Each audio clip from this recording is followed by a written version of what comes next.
We gotta wanna know what the public wants. What are their needs? What do they want to see in the town? What parts of towns would they like to leave the way they are as a rural district? What parts of towns would they like to see built up as like an industrial park? So I think not just the committee, the townspeople have to get involved and let the people on the committees know what their wants and needs are. Pass. All set? All right. Dennis? I think, I don't have any specific of this is what we gotta go do, all right? I think, if we step back and look at the zoning ordinance, I mean, in 1977, actually started before that in the mid-70s, we had a group of folks get together and they made their best pass of what zoning constraints and allowances were gonna be allowed in the municipality. And that has served us very well. I'm not sure it's going to serve us very well over the next 40 or 45 years. So I think as we start to poke at this, we all look at, and I think Sandy said it, we've got wants and needs and whatnot. And I think we look at it as, how do we drive more revenues in the municipality? The quickest way to do revenues without creating equal expenditures or more expenditures is to bring in business or industrial kind of properties, not residential properties, okay? But, we can, we can look like North Wyndham, okay, as a result. Or we can plan, okay, somewhere to look at, because I think North Wyndham is a perfect example of it kind of like just happened, right? And not to say that they didn't have any planning, but I think, it was like always trying to catch up to what was going on, because as those communities start to prosper, it's like a magnet, right? It sucks more people to it, right? And I think we saw that here with residential increases, right, in homes. It became a magnet for the affordable home market, so we became, the more they built, the more they came, and consequently, we drove this whole imbalance of economics, if you will, where we're way to one side of the formula with residential properties requiring to take the burden of every single thing that we do within the municipality. And I'm not passing off that you don't pay commercial taxes, but I think there's not enough, okay, of folks playing the commercial side of the tax game versus the residential. So the biggest thing, and I think as we can talk this, and I think till we're blue in the face, but the fact of the matter is that we all need to talk it together.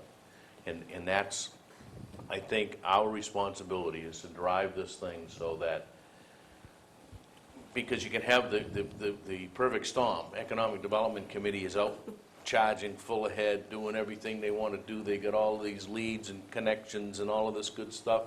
Comprehensive Plan Committee looks out and we're getting feedback from the community and they're going, oh, we don't want that, right? And all that's going to do is cause a big, crash. We've got spot zoning going on now all over town, or request, right?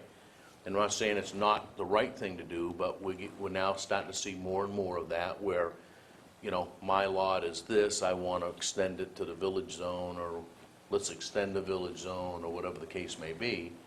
And that's why I said I'm not sure that the original zoning, which has served us well, right, might have had some flaws somewhere in it, but when all is said and done, it really has at least driven us to where we are today, and it's not all broken, but I'm not sure that it's going to last us for another 40 years.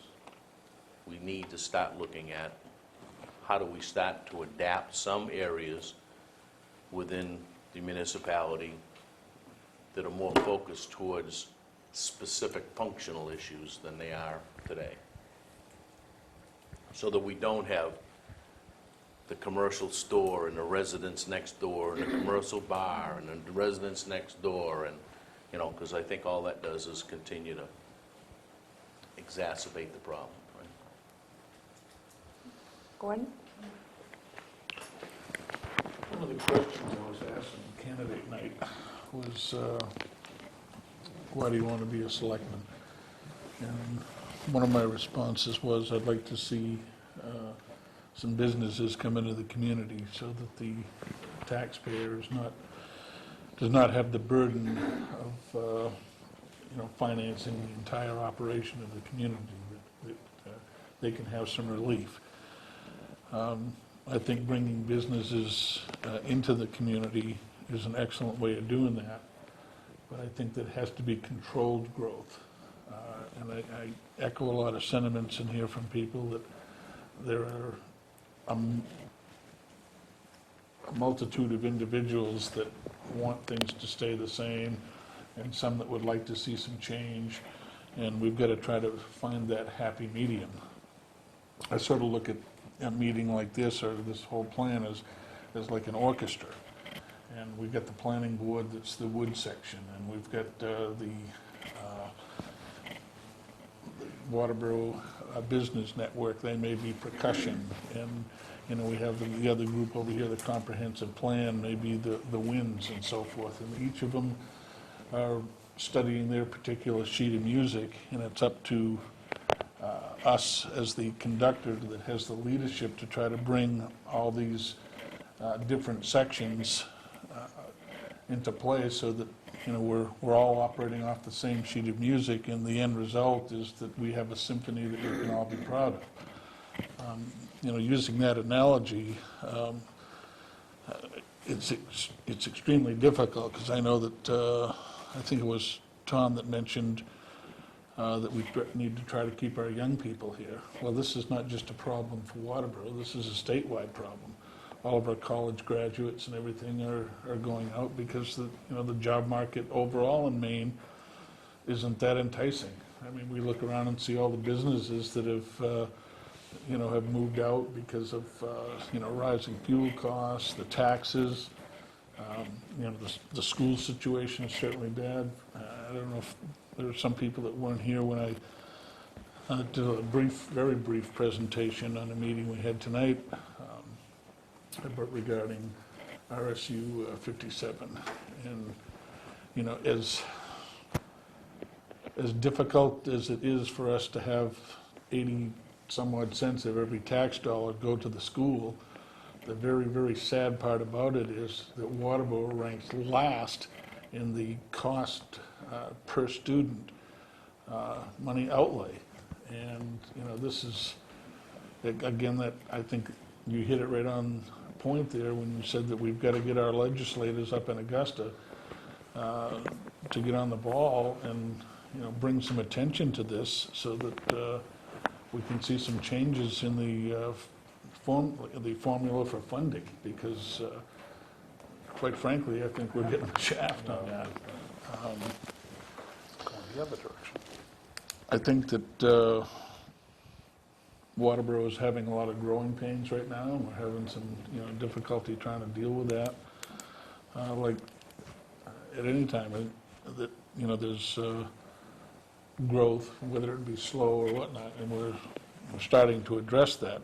But we've got to also look at, I think there's a faction that says that they want lower taxes, but when you recommend something like a manufacturing facility, then you have them say, well, not in my backyard.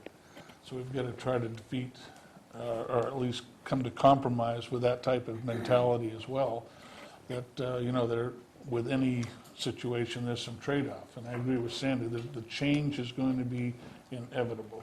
We're not going to stop it, but I think that we need to control it so that we have businesses and industry in certain portions of the town, and your residential, rural, in other portions, and your recreation in another section that isn't, clouded by one another.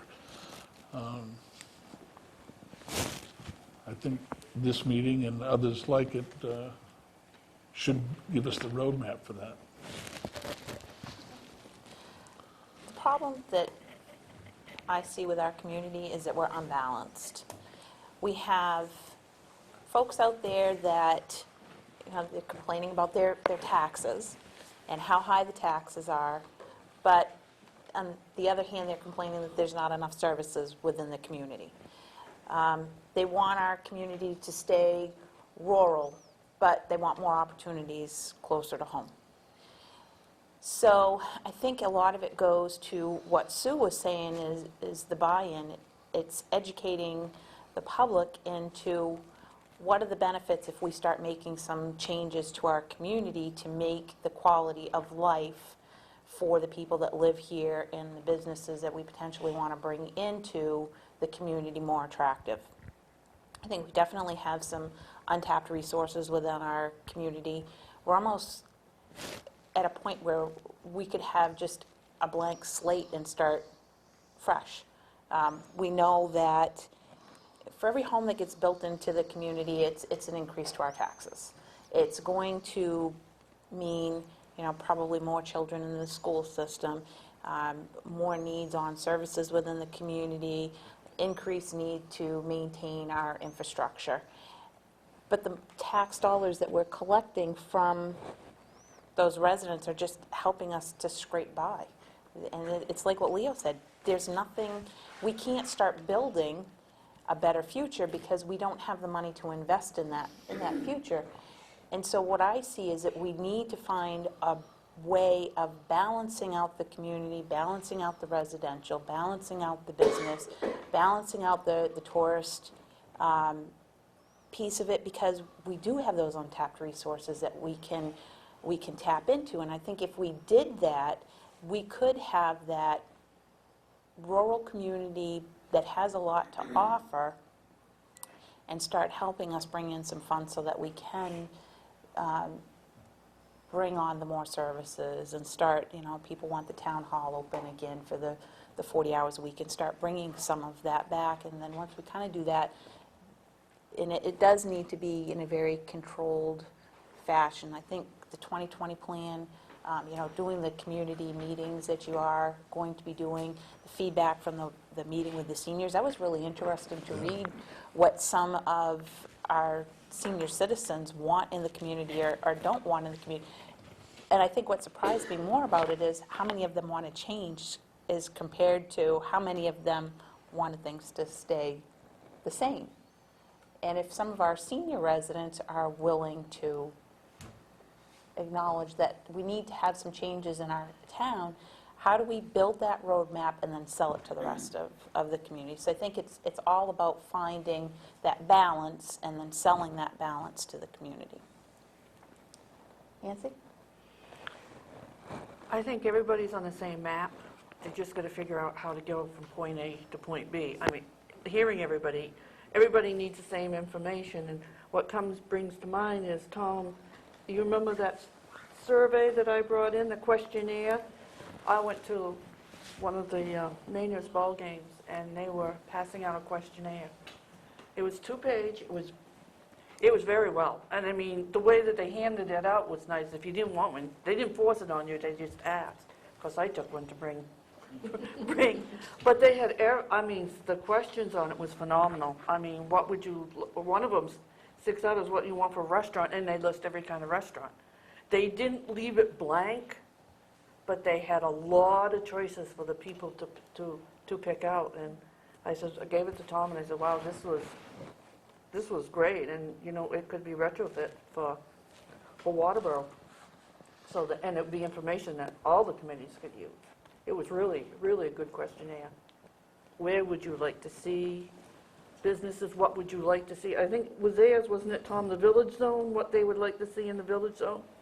When they was doing... In their downtown area. Yeah, in the downtown area. So it was very well put together.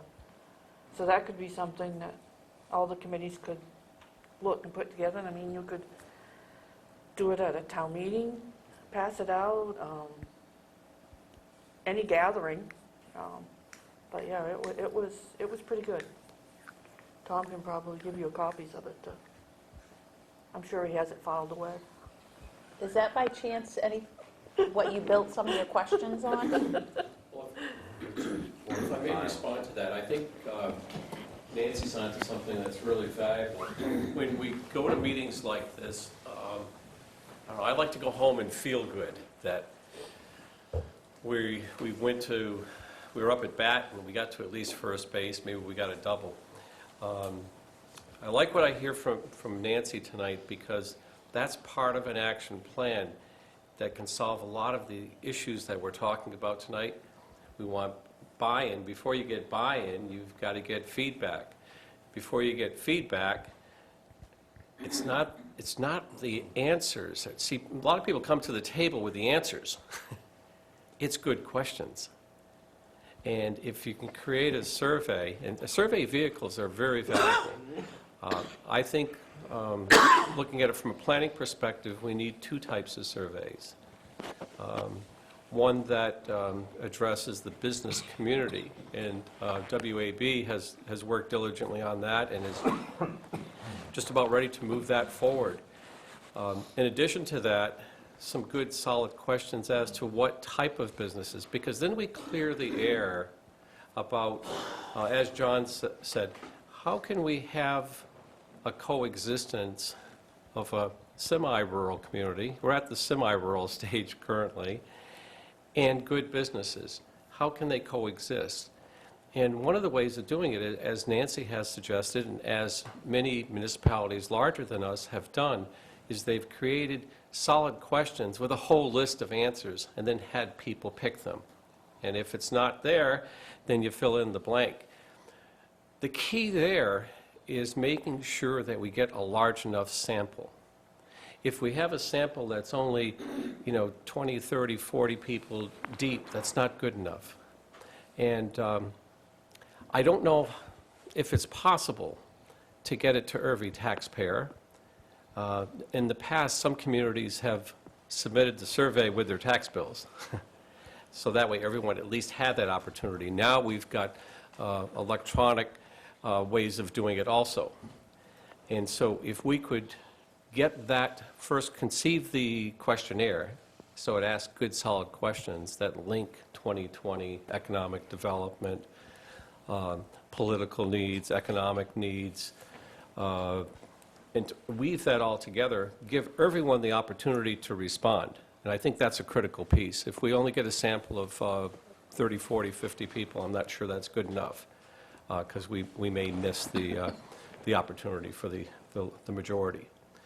That, I think, moves us forward, and I think that's an excellent takeaway from tonight's meeting, is if those who are interested could come together and maybe at a certain target date submit back to the Board of Selectmen a survey, at least to look at, and then move it forward by a defined date before spring comes.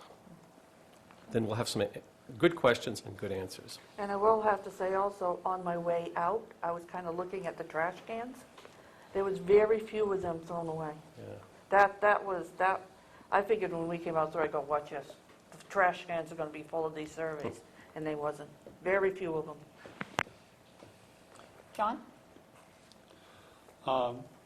A resource, and it may, I know you've read the past comprehensive plan, but some of the people that worked on that,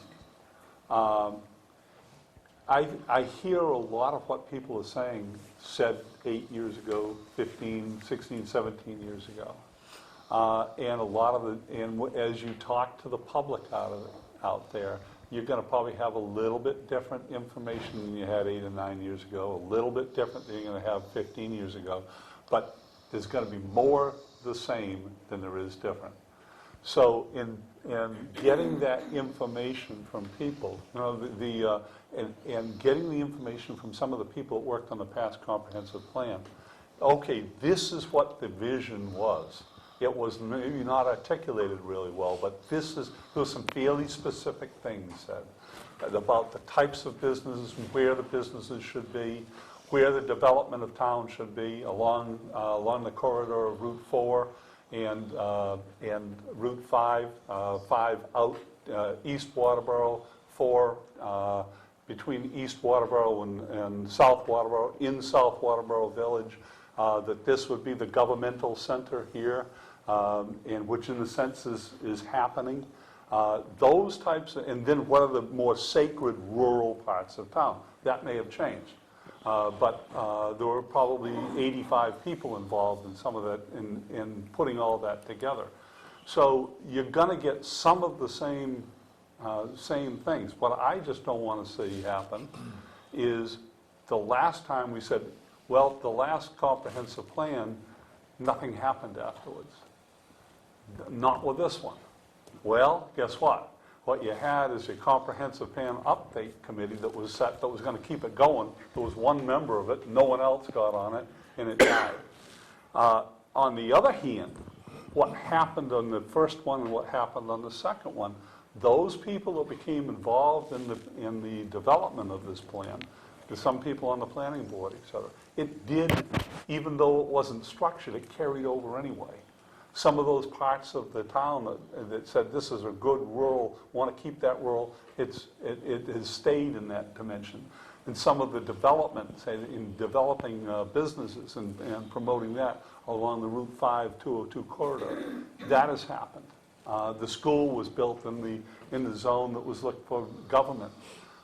So some of these things have just kind of happened because that was the mindset.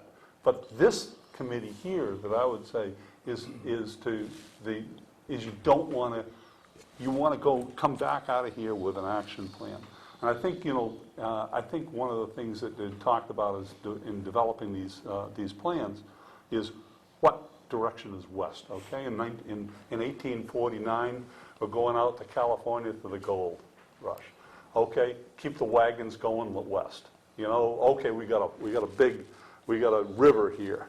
Okay, we got to go north a little bit in order to get across that river to keep going west. We got mountains here. There's a pass here, but it's south. So we got to go south in order to get west.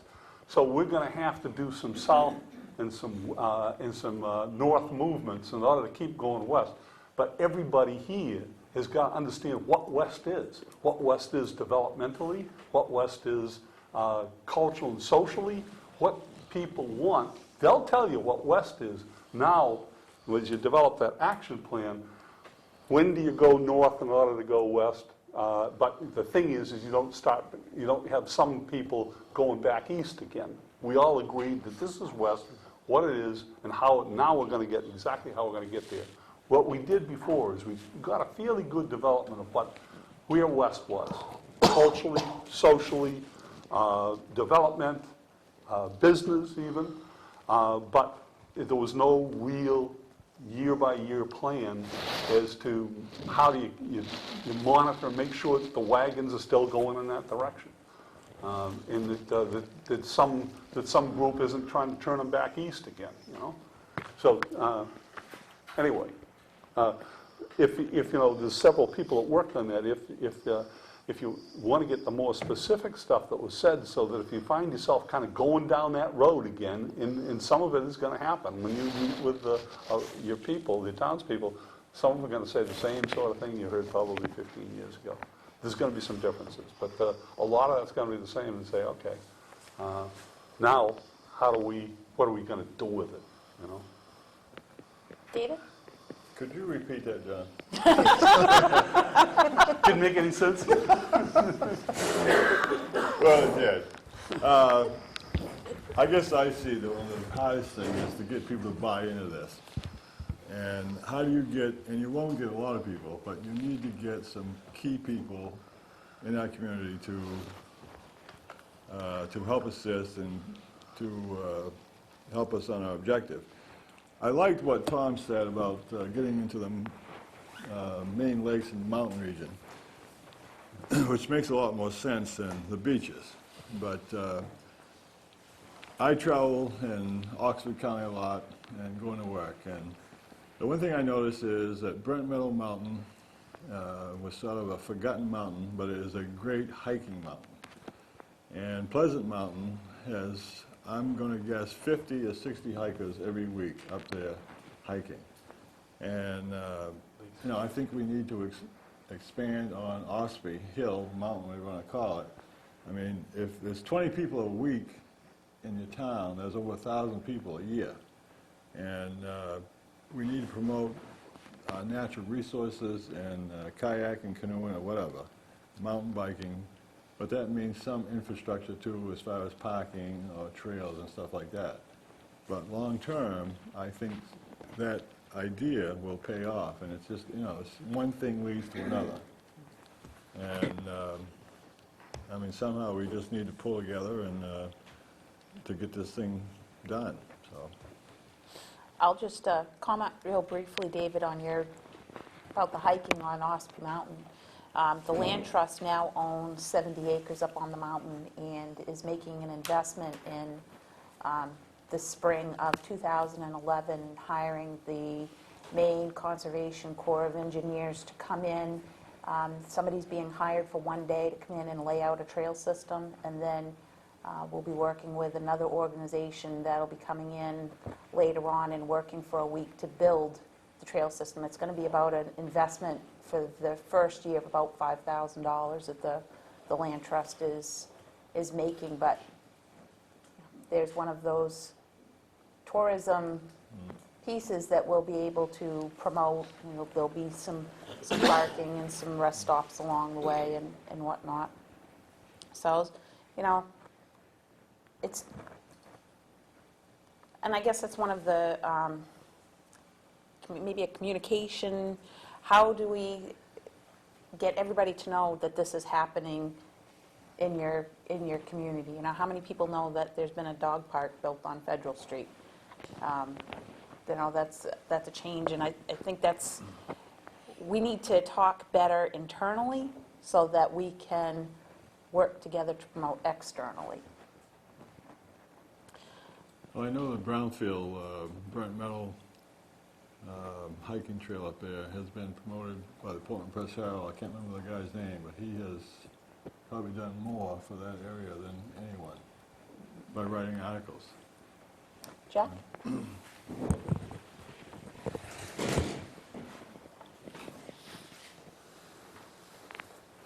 I got a couple of thoughts running around in my head. I think what I want out of this meeting is a commitment from all of us, and it's been said over and over, to be working together to create a vision together. And I'm implicitly hearing that in a lot of what is already said. But either before we leave or very shortly thereafter, we need to find a mechanism to make that happen. A mechanism that will pull us out of our own committees to look at a bigger vision and to think about the future together. I have a sense that as a town, we're at a very crucial time, turning point kind of time. So a lot of things have fallen into place. We've got the Charter Commission, which is a crucial part of this because the mechanisms of government need to be such that they facilitate the future and not hinder it. We've got a comprehensive plan committee. As I look around this room, there's a lot of municipal experience sitting around this room. And we can all name another 10, 15, 20 people who've either sat at this table or been involved in the committees and have a sense of how the mechanisms of towns work. So we have a lot of things in place. If we work together over the next 2 or 3 years, can make a huge difference in creating what this town looks like. And my hope is, as a part of the Comprehensive Plan Committee, that the action plans are not really going to be created by the Comprehensive Plan Committee. They're going to be created by this whole mechanism of folks. And my hope is that a third of them will already be in functioning before we ever print it. I mean, I don't see any reason why, as we go through this process, as ideas get generated, which will eventually get written down, that any one of the committees that's involved cannot already have been doing half of it, quarter of it. The Economic Development Committee's been around for a couple of years, so they've got their feet on the ground. We've got, Webb's been around, the Planning Board's been around forever. They know what the bigger pictures are. I just think we're at a very crucial time, and I guess my hope is that we don't waste it. Because if we don't create the future, then someone else is going to create it for us. And the things are in place, so I hope we take advantage of it. Why don't we have one person from each one of the committees that's represented, just kind of catch everybody up with where their committee is currently? Let's see where we all are, and then see from there how we can work together better. Leo, do you want to do? Well, I'll regress a little bit and take us, we've been around 1 year, economic development. Some of the things we've accomplished, we did get the major CEOs of the banks, the local banks in here. We've had a discussion with them, so they know we exist. They know that Waterboro is important. Just because they have a branch here doesn't always necessarily mean they remember us. We have to make sure they keep remembering us. You'll be surprised at how many of those CEOs actually get to their branch in Waterboro. Some of them are far better than other ones at finding their way back to Waterboro more than once or twice a year to hand out a card. So we wanted to make sure they knew we were on the map. We worked on trying to get signage up so people understand they're in Waterboro. We have worked to change a little bit of the zoning that was going on, early on, some discrepancies that we saw that were there, and working to streamline the system when someone comes into town hall so they know where they're going, who to see, Tom or Patty, and they're working together a little better. We thought that there was some need for improvement there. As we come into where we've been lately, we're starting to talk about how we're going to advertise Waterboro out there, and what the marketing plan is and who that marketing plan is going to target. And that's why this meeting's starting to become, these type of meetings are so important, so that we know where we're going. To spend $1,000, $2,000, $3,000 in a major magazine or something to try and put something out there, and we're targeting the wrong people, would be a severe waste of taxpayers' money. So we need to know exactly where we're going before we can move forward with that. Sue, anything else you want thinking of? Just really now, we're stuck at the marketing and the advertising because, like you said, we want to make sure we're going for the right thing for the town, what the town wants, but also what we know, we research, what we think could help develop the area responsibly. So I think that's, Tom or Tammy, you both sit in. Is there anything I think that's about, that's about where we're at right Yep. now? So I think we've accomplished a decent amount in a year, starting from nothing. We've never had economic development committee in this town, so it was something new to start, and trying to find where we start. And I think a lot of times we take 3 steps backwards at our meetings because we start to put the cart before the horse, and we have to step back and go, whoa, we can't jump there yet because we haven't formulated this plan yet to go there. And unfortunately, our committee encompasses so many things, and we've got to make sure that we're working with other committees and not stepping on someone's toes sometimes too. We have to step back and go, we can't do that. We need to find out what they're going to do first. So I think that's where we're at. And I think we're going to spend a lot of time on formulating what the community wants from this point out for the next 6 months. It's going to be dedicated to asking, getting involved with the comprehensive plan committee, because they're going to have a lot of meetings and they're going to get a lot of feedback. And we need that feedback too to start knowing where we're going. But Tom being on both committees is a huge asset for us. Can I just add something? We did at one time have an IDC, which is Industrial Development, was it commission or committee, whatever? And they were very active for a while. Yeah. And they were the ones that put out the pamphlet. Pamphlet, yeah. Yep. Yeah, seen the pamphlet. planning board, Judy, Frank? Oh, Judy, I'm giving you a member. You're so humble. We've been working on the marijuana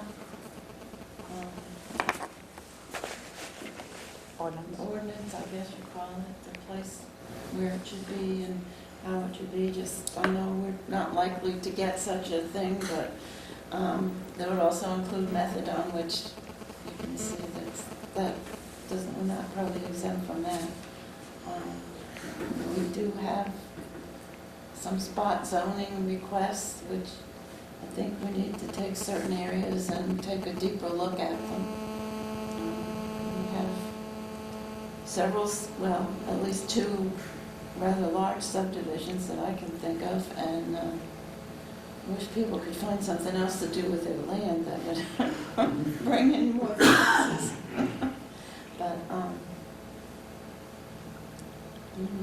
we have, when we get time, we are going through the zoning ordinances and things that we know are not working right, trying to get it so it's consistent and, from a, I guess, in the future of the town, from a planning perspective, when we see time, if you could just, I thought so many years on the planning board, if I could just take an eraser and erase everything we have and start again, and I guess maybe you could never make it right, but we have so many conflicts because we have so many mishmashes of places, like someone wants to put a business in where there are a lot of houses and it disrupts everything.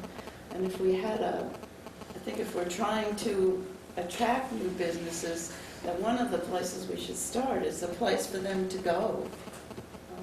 A place that's both economically, not economically, but ecologically, a place that has good soils and things like that, and it's accessible from roads, but so that we don't end up with any more of this, or at least try to steer it to the right places so that the residents and the businesses are not in conflict with each other. And, time and time again, it's, you can't tell me what to do with my land. That's been the battle of the zoning ever since it was started. It's a problem, but I really do think from a business planning perspective, we need to plan where would be a good place for these businesses to go before so that if they come, then we say, yes, like Limerick has a business park. I don't know a whole lot about it, but that's where I go to get my hair cut, and I've seen buildings up there added. Of course, they have a sewer, do they not? And I would assume that business park is served by the sewer, but we do have water, which is a plus. See, I hope this process gives you that eraser. Seriously. Yeah. I mean, I think that's seriously what we all need to be talking about, It's one thing to say we want businesses, but where do we want them? So I think we need to take out the eraser and say, in 2010, we see all of this different, and start working with that. And Waterboro is a little different than a lot of the other towns. There is no downtown Waterboro. There are several villages that have developed over the years, and I've lived here quite a while, and living up in North Waterboro, I for years didn't know many people in so-called South Waterboro. It was, it was very segregated. David, I think you know that too. So it's hard for us to... Well, yeah, you had a comment? We were hoping that that wall would have stayed up. Yeah. I think And, Judy's bringing up some very valid points.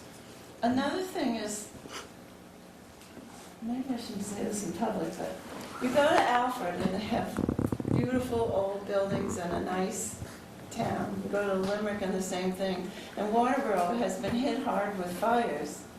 So our beautiful old village centers have been destroyed over the years, and people have, not that there's anything wrong with it, but they have not been put back like they were originally. People couldn't afford that. She's brought up a couple key points there. One is subdivisions. Well, the reason why we have so many subdivisions coming into town is we've made it very easy and defined for subdivisions. We have not done that for businesses. We have defined where we want our subdivisions, and they're being built. Not necessarily. Well, the zoning has been such that Lake Arrowhead, kind of from the lake that way has been housing, and we've got some on some of the outskirts, but we haven't paid a lot of attention to where we're gonna put the businesses.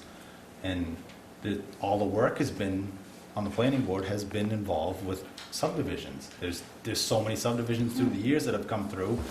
They haven't had time to work on anything else but housing subdivisions. And during our boom, when we were doing 100 houses a year, how much other time did they have to invest in anything else but that?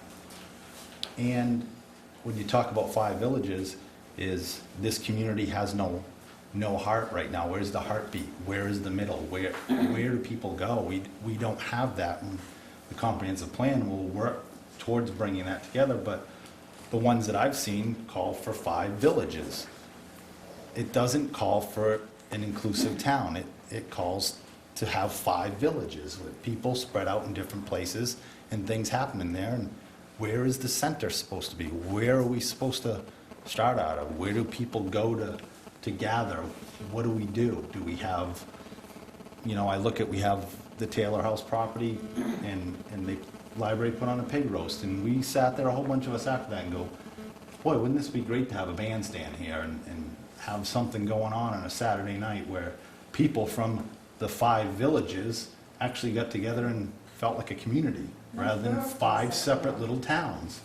And I think that's what we're running. We're running 5 separate little towns here, and some of us all show up together and meet here on a Tuesday night at a selectmen's meeting or some other meeting, but we all scurry back to our 5 little towns. And we've got to figure out how we make Waterboro one community. And where does that start? That's a big discussion there, but that's going to be part of getting people involved, meeting people. You see a lot of other communities of our size, they're very pedestrian friendly now. We're not pedestrian friendly at all. We are completely automobile, and that's not going to make for a good town, especially as you start to add up and get into 10,000, 12,000, 15,000 people with nowheres to park and everybody's driving somewheres. Because there will be road rage like you've never seen in this town. People will be screaming at each other because that's how it's designed. I look at having this little firehouse here as a complete wasted asset of this town. I think the building needs to come down and be turned into a parking area in the center of town so that we can access the hiking, we can access the Taylor House, maybe a library if that's put in. All these things, people can walk a little bit. Sidewalks are going to be an important part of this. I know there's an expense to them and people are against them, but we have to have something so people can move around besides an automobile. Try and ride a bike in this town and recreate, you take your life into your own hands. There's a lot of things we're missing. Sidewalks are part of that, like it or not. If they're not asphalt, why can't they be reclaimed gravel off to the side? Why can't we use some of our 15-foot easements that we have here and put reclaimed down instead of asphalt? They don't need to be plowed in the winter if we don't have to do that. But there are cheaper ways to do things and still have the ability. When the state decides to come in and do Route 5, we need to force them to put in some shoulders at the very minimum, not just a white line and 2 inches on the other side of it. Why can't we get a road like 202 coming through where we've got 5 feet on each side? For one thing, it saves money in the long run. Roads with shoulders last a lot longer in the state of Maine, but they skimp by. And we allow this to happen. We have to have one common voice. We need to get people together. We're 7,000, 8,000 community members. How do we fill a room with 200 or 300 people to have a say? It seems like the only way is if someone walked in there and said they were going to open a methadone clinic, we'd have a full gymnasium. But other than that, unless it's going to be something terrible, they don't show up instead of making it something good. And I don't have the answers. I don't think anybody here has the answers to that, but that somehow we've got to do this. I think it's a sign of the times. Everybody's spending all their energy trying to keep their head above water and dealing with their children, and they just don't have time for a lot of other stuff. From the 2020 comprehensive plan, you'd like to speak? about what your committee's doing? I see fingers pointing at Tom. I'll try, Time's up. I'll try to compress this, because I could easily talk for at least an hour or two on Really? what we've We had achieved, noticed. but I'm not sure that would be Tops. well received. We're probably the youngest committee in terms of the number of months that we've been together. I'd like to say publicly that we have a really good diversified group of people that have been very dedicated to attending the meetings. And now we also have the pleasure of having Selectman Abbott there. We started off spending the first couple months getting ourselves organized. Part of that organization was to define, pardon me, what elements would be in the new master plan. And so the first couple months, the committee members actually went through both of the past comprehensive plans to get a better concept of what was done in the past, so that we could keep the remainder of our time focused on the present and the future. The committee also came to total consensus that there needed to be a good communication system set up. And we're still grappling with how to do that best. Meetings like this really help us. And we're looking forward to the opportunity as we get into more visioning sessions. That's another goal that we set on early, about 3 or 4 months ago, to set up a series of visioning sessions. The visioning sessions were taken on in a different way than they traditionally have been in the past. In the past, you'd invite the entire general populace to attend for a session. And in the past, Sorry. that's okay. That was not a glove. I'm sorry. I know. And John was very helpful in sharing his experiences with some past visioning sessions. The first one we did, as you've read the results, was with the elders and senior citizens. We felt that they were critically important. And hats off to Sandy and Leo for helping us facilitate that so that it could come together well. We had, I think, 45 people that gave us their opinions. You've seen the results of that. Hopefully, before the year ends, we'll be getting the young adults' opinions to similar type questions. And then in January, in the early part of January, we're planning a general populace one. Perhaps a difficult time of year to do that, and so I suspect we'll probably be doing another one in the spring. The visioning sessions become our common denominator of where we want to take our next steps. Running concurrently with our meetings, we're looking at what are the possibilities of trying to get some private sector funding to help fund part of this comprehensive plan. Typically, most municipalities will farm out the entire plan to a consultant or a group of consultants. And traditionally now, those run anywhere from the $85,000 to $125,000 to do a complete plan. Given the context that we've set up and the number of elements to this plan, we're tackling the ones that we can with any possible grants and are out there also looking for potential grants. The 2 first chapters of the comprehensive plan will be dealing with energy and infrastructure, and then secondly, village planning, which we'll hopefully embark on sometime in the spring or summer of this year, depending on where our financing comes from. So it's, we've been, I believe, dedicated. We've met every single month, and the committee is positioned to, I think, do some really outstanding work, as long as we can have this open communication system like this. So that's pretty much where we stand. Bob, Kent, Roger, Jack, Sandy, any other point? I guess the only thing that I'd add is our intent is to be talking with all the various committees and mostly listening and asking questions, and also, creating a list of other people in town that we think we need to talk with because of their past experiences and whatever else. So my understanding is we're going to do a lot of listening for a while. So I think we've been at this for an hour and a half, and I think we all somewhat sound like we're on the same page and recognizing that we need to look at making some changes within our community. I think we all recognize that we each have our own part in that, but our parts all need to come together to be a whole. EDC's kind of maybe stuck at where do we go from here? The 2020 plan is getting ready to do some visioning sessions with the community.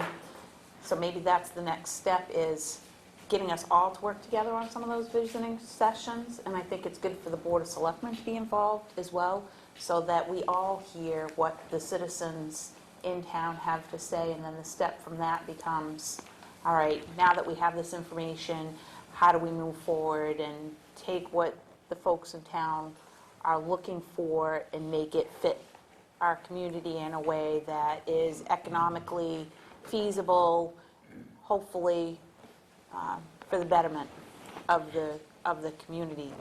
So I guess the question here is, how do we all work together to help the 2020 committee do with these visioning sessions so that we all benefit from them?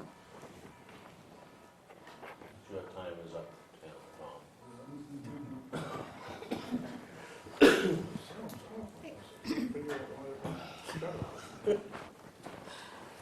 I think first off, with the 2020 plan, I mean, we were talking about, it is going to take, 2 years, 2.5 years to get this done and in writing and completed on what our vision is. But at the same time, we do, as all committees, need to start acting today and beginning tomorrow. Even if it's the top 3 priorities of all our committees, is that tomorrow, if that big business showed up to town, are we ready for them? Do we need to look at zoning tomorrow? Is that our biggest issue? I mean, if it was really enacted in, like what you said, 1974, is that one of our primary issues right now? So what are our top 3 goals moving forward, just even as our committees now, that we do start preparing to get ready for whatever the future is? And we do have a current comprehensive plan, and we do understand there are already needs and wants that are in that plan that we can start working towards tomorrow. And like I said, it's getting with our road review committee. Where do we need to be next year? Where do we need to be 2 years from now? We already know some of those answers. So making sure that that committee is getting with the planning board, and then the planning board is getting with us, that we already know that just fundamental needs, what do we need in the next year or two? And then also still communicating so that we're working till we get the final plan on what it is going to finally be. But we do have to start acting now on some of the things that we can start evaluating and improving, because I think there are some things that we probably can improve on. Other comments? David Joe? Weaving into what Sandy said, I see a common thread tonight, and it deals with what type of business and where. And I would offer to guess, if we went around the whole room, that just about everybody would say, yes, we need answers to those questions. Where, and Judy brought that up, if someone comes in and they want to do, they want to buy a large tract of land. Now, many investors are doing this now. They'll not only buy for their business, but they'll buy a larger piece and land bank it, and then start developing the rest of it when the right time comes.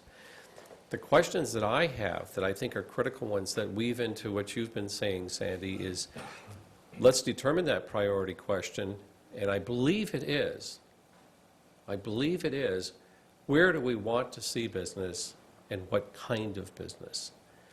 And so I guess how we planners work is that, how we work on the 2020 committee is we need to set some timelines as to how we answer those questions and how soon, so we can be prepared. If it means that it may take some sort of action that's necessary at town meeting, then we can easily backtrack. When is it, Nancy? June 11th? June 11th. we can easily backtrack, and it tells us that we really have less than a couple months, 2 or 3 months, to really come up with the answers to those questions.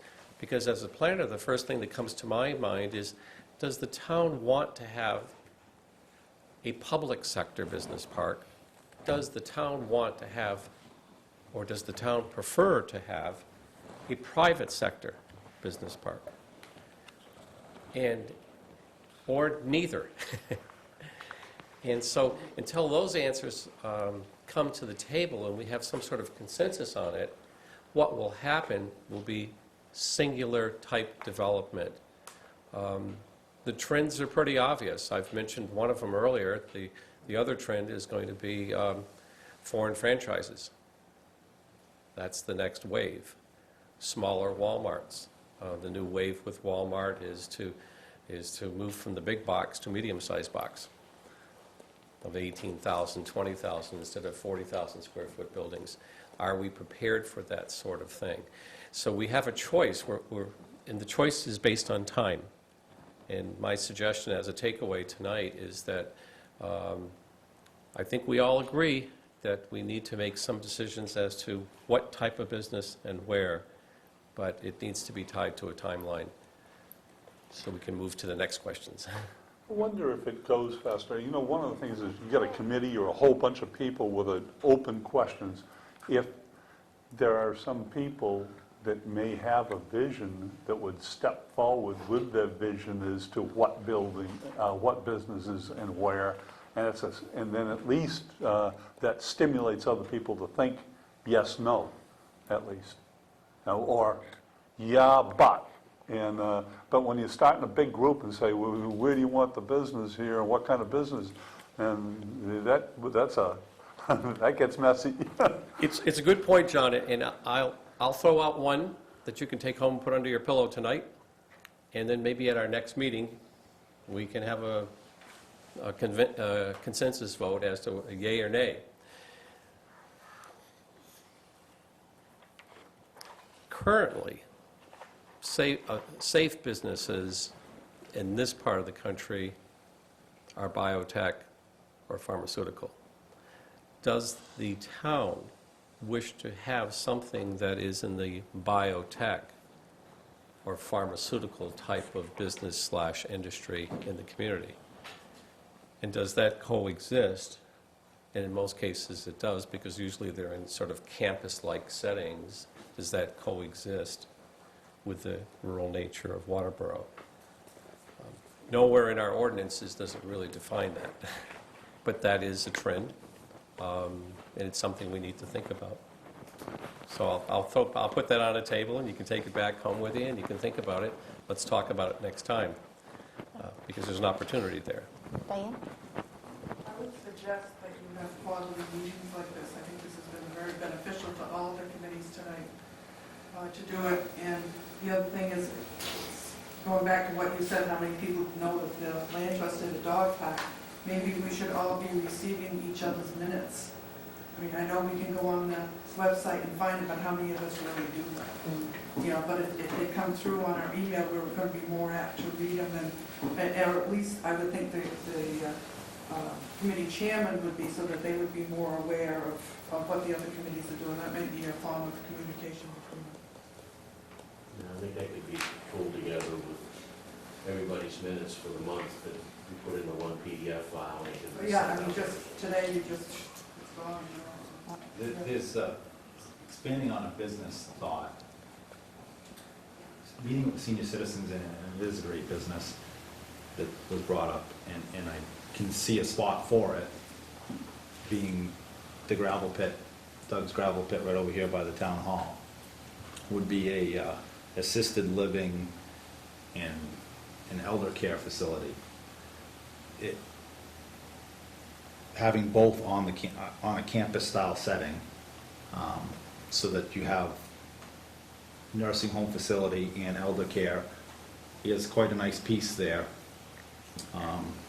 There's already quarry there, so some of it could stay there, and the pond would stay, and it would be a nice look. It provides, one, a place for our elderly to still stay in their community, and two, nursing nursing-type jobs, which are generally higher-paying jobs out there, and having a nice campus setting here that is cutting edge compared to what anybody else has. We have, and that's where some infrastructure as far as sidewalks and different things, so they can get down and use the lake. They can, maybe the library's intertwined into all this and different parts of this, and there's still the historical aspects that we have in the middle of town here, but I think that section over there, we can go two ways with that quarry. It's gonna either be a housing development down the road, or it could be something along that lines where it is not adding children into the system. It's a good facility that this community's missing right now. And we have the type of area here that I think some senior citizens wouldn't mind going, and it's pretty close still to get to shopping, to a grocery store and whatnot. And we have now a medical center in town where their doctors are. So I think we have some things that are happening. The Associated Eye Care is gonna be moving in next to Dunkin' Donuts, and they're taking one of the slots where the movie gallery was, so that's an important service for elderly. I think we have the right ingredients to go after that, some of that sector, and draw on that. It doesn't add kids, it is a low-impact business, and it provides a service that our senior citizens don't have here. They have to leave the community, and maybe they can step from their house that they're having a hard time with their taxes into a nice assisted living setting, and then eventually they don't have to leave their friends either if you have it on the same campus, and they end up in a nursing home. So it takes care of a whole sector of our population that's here and missing something, and it's just finding that right company that wants to come in and do that, and we have the property for them. So just throw that out there. And not only that, not only are they moving from their community, even their families have to travel. I mean, that's, at one point, the nearest place was Lewiston, and that's a long. Maine is an aging state. In the next 20 to 30 years here, that's gonna be a massive need in the state. Why can't we be the cutting edge place where we have some of that? So it's something to put out there. They built a nice one in front of where Waterboro Hospital used to be in Biddeford. Yep. And they're beautiful facilities. They have, seems like Falmouth and those places have gotten a lot of that, but why can't we get some of that here? So I think everybody found this forum helpful. I think 2020's meeting tomorrow, EDC's meeting this week, Yeah, Thursday. planning board, are you meeting this week or next? This week. So I think it's an opportunity for everybody to go back to within their committees and have some discussion this week while it's all fresh. And how about if we plan on getting together again, say, at a January workshop, and go back to our committees and talk about what happened here, kind of brainstorm with our committees, and then bring that back, and let's see how we can foster a relationship where we're all working together and communicating and all moving in the same direction. Sound agreeable? Mm-hmm. Okay. Anything else anybody want to add?